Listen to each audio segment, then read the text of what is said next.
ये कहानी ममता की है। बचपन से ही घर में ये एहसास दिलाकर पाला गया कि औरतों को बोलने का हक नहीं है। अरे ममता, जरा जल्दी जल्दी हाथ चलाओ। रोज ऑफिस में देर पहुंचता हूँ तुम्हारे कारण। लेकिन आपका सारा खाना पैक और तैयार भी है। अरे जबान जितनी चलाती हो उतना अगर हाथ चलाती ना तो शायद घर को अच्छे से मैनेज कर पाती। क्या मतलब है? क्या नहीं मिला आपको? मोजे मोजे कौन देगा?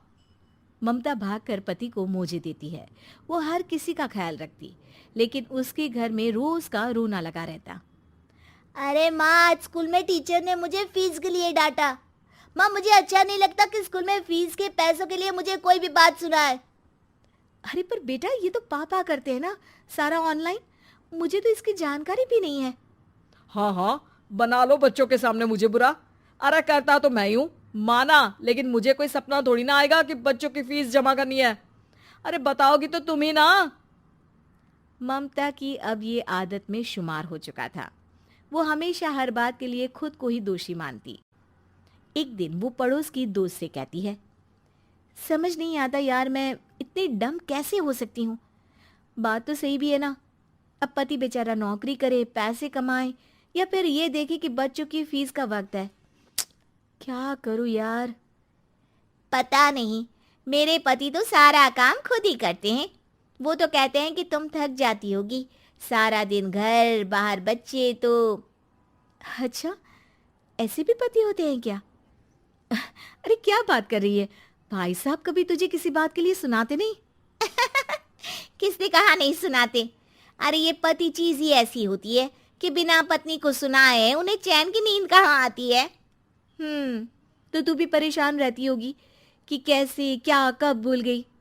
अरे वो तो मुझे बस इस बात के लिए ताना देते हैं कि मैं वक्त पर खाना क्यों नहीं खाती या पार्लर जाकर अपनी साज सज्जा क्यों नहीं करवाती। पड़ोसन बोल ही रही होती है कि ममता के बेटे की आवाज आती है। अरे माँ, क्या हो गया? लग नहीं रहा कि आज आप मुझे पानी भी देगी। अरे कब से खाने के लिए वेट कर रहा हूँ। अरे यार, मैं चलती हूँ। बेटा खाने के लिए वेट कर रहा है, मैंने उसे खाना भी नहीं दिया। अरे 12वीं में पहुंच चुका है तुम्हारा बेटा, उसे बोलो खुद पानी लिया करे। मैंने तो अपने बच्चों को काम करना सिखाया है।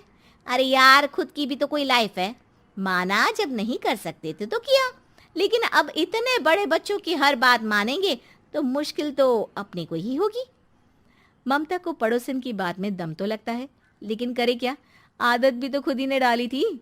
ममता घर जाती है कि तभी बेटी आ जाती है। माँ, परसों मुझे एक शादी में जाना है। तेरी वो जो लाल वाली साड़ी है ना, उसे दे देना। मैं आज जाकर टेलर को दे दूंगी, वो उस साड़ी से सूट बना देगा। अरे नहीं नहीं तारा, वो मेरी माँ ने मुझे दी थी और उस साड़ी से मेरी काफ़ी भावनाएं जुड़ी हैं। तुमको ना मैं दूसरी साड़ी दे दूंगी। ओके, कोई बात नहीं, लेकिन आज दे ही देना पक्का। तारा माँ की साड़ी से सूट बनवाकर पार्टी में जाती है, लेकिन जब वो पार्टी से लौटती है, क्या है, मैं तो समझ ही नहीं पा रही हूँ। अरे जब वो साड़ी मांगी थी तो ये छल्ली सी साड़ी क्यों दे दी? मैं ही पागल थी जो इस साड़ी का सूट बनवा लिया मैंने। माँ, जानती भी हो कि कॉलेज में मेरी कितनी हंसी उड़ी। तभी वहां ममता का पति सुनील आ जाता है। अरे गवार औरत, जब बेटी साड़ी मांग रही थी तो दे देती ना। अरे पापा, इनके तो इमोशंस जुड़े थे उस साड़ी से। ममता इतने सब के बाद भी कुछ नहीं बोलती। मेरी बेटी की बेइज्जती हो गई। मैं बिल्कुल बर्दाश्त नहीं कर सकता ये। मैं नहीं चाहता कि मेरी बेटी से कोई भी ज्यादा सुंदर लगे पूरे कॉलेज में। जी, वो पढ़ने में तारा बिल्कुल अच्छी नहीं है, उसकी पढ़ाई पर आप ध्यान दीजिए ना। अच्छा, अब तुम मुझे बताओगी कि मुझे किस पर ध्यान देना और किस पर नहीं। रमेश जैसा ही ये वाक्य पूरा करता है, ममता की बेटी और पति उस पर जोर जोर से हंसते हैं। अरे ठीक है ना, पता ही नहीं चला कि कैसे वक्त इतना बीत गया। अरे कैसे पता चलेगा माँ, हम लोगों के पीछे जो तू बैताल की तरह चिपकी रहती थी, तुझे कैसे वक्त का पता चलता? ममता को पहले सास ससुर, फिर पति और बच्चों की तरफ से इस तरीके की बातें सुनकर उसका मन बहुत दुखी रहता था। एक दिन, सुनो ना, बहुत दिनों से कमर के नीचे बहुत दर्द रहता है। कल मैंने देखा तो एक फोड़ा था। अरे ममता, एक बार अपने पति से बात करो, वो तुम्हारा फोड़ा डॉक्टर को दिखा देंगे। अरे नहीं नहीं, वो तो गुस्सा हो जाएंगे। अरे क्यों गुस्सा हो जाएंगे?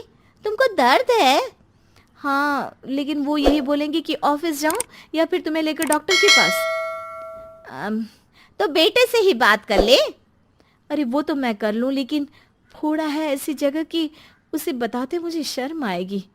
लेकिन कुछ ना कुछ तो करना जरूरी है ना। ऐसे कब तक फोड़े के दर्द से तड़पती रहेगी? अब तो सोच रही हूँ कि इनसे बात कर ही लूं, वरना दर्द के मारे कहीं मर ना जाऊं। लेकिन शाम को, ममता, क्या किया तुमने आज? खाने के डिब्बे में कैसा खाना दिया था? दाल खराब हो गई थी। कब की थी? दाल तो मैंने सुबह ही बनाई थी, खराब कैसे हो गई? अच्छा सुनिए ना, मुझे कहना है कि अरे गरम दाल बंद करोगी तो ऐसा ही होगा ना। बेइज्जती हो गई सबके सामने मेरी। ऑफिस वालों ने ऐसा मजाक उड़ाया कि क्या बोलूं। कल से ठीक से खाना देना है तो देना, वरना खाना देना बंद कर देना। बाहर खा लूंगा मैं। ममता, जो पति से अपनी परेशानी बताने वाली थी, वो अब ये सोचने लगती है कि कल से पति को खाने में क्या दे। अगले दिन ममता थकी थकी सी हालत में, आप लोगों के लिए नाश्ता बना दिया है, खाना बनाने की हिम्मत नहीं है आज तो। रात भर सोकर थक गई है ना, इसीलिए तो खाना नहीं बना सकती। हिम्मत नहीं हो रही है, मैं बस सोने जा रही हूँ। बस मैडम को सोने का बोल दो, फिर देखो कैसे सोती रहती है। माँ, फिर वही पराठा सब्जी। अरे हमारे साथ के दोस्त एक से बढ़कर एक नाश्ता खाना लेकर आते हैं, आप तो बस। सभी घर से निकल जाते हैं, लेकिन जब शाम को बेटा घर आता है तो घर में अंधेरा रहता है। बेटा लाइट चलाता है। क्या माँ, तुम्हारा भी जवाब नहीं है बिजली का बिल बचाने के लिए? वो बोल ही रहा होता है कि सामने माँ जमीन पर लेटी मिलती है। वो उसके पास जाता है। अरे माँ, क्या हो गया माँ? तभी वहां पड़ोसन आती है। अरे बेटा, तुम्हारी माँ के पैर के पास एक फोड़ा है, जिसके कारण ये लगातार कमजोर होती जा रही थी। मैंने उसे पहले ही कहा था कि घर में बता दो, लेकिन तुम्हारी माँ किसी को तंग करना नहीं चाहती थी। तभी वहां डॉक्टर आ जाता है। अरे इनके ऑर्गन में दिक्कत है, कोई बात है जो इनके मन में खटक रही है। अरे नहीं नहीं, इसके मन में कोई बात नहीं है। कोई काम है नहीं ना इसके पास, सारा दिन बस घर में ही रहती है। देखिए, मैं तो ये नहीं जानता, लेकिन हाँ, इनके मन में हमेशा कोई बात रह जाती होगी, इसीलिए उनकी ये हालत है। अगर आप समय से नहीं ले आते तो हो सकता था कि। अरे नहीं नहीं डॉक्टर साहब, हम पूरी कोशिश करेंगे कि वो ठीक हो जाए। हम लोगों ने अपनी ही परेशानी माँ के सामने रखी, लेकिन किसी ने माँ की दिक्कत को जानने की कोशिश तक नहीं की। हाँ, मैंने भी ममता को हमेशा घरेलू जरूरत से ज्यादा काम का नहीं सोचा था। ममता को होश आता है और वो खुद को अपने बेडरूम में देखती है। वो उठने की कोशिश करती है कि माँ, अब आप नहीं उठेंगी। हम लोग है ना, हम लोग आपको पूरी तरह से खुश रखने की कोशिश करेंगे।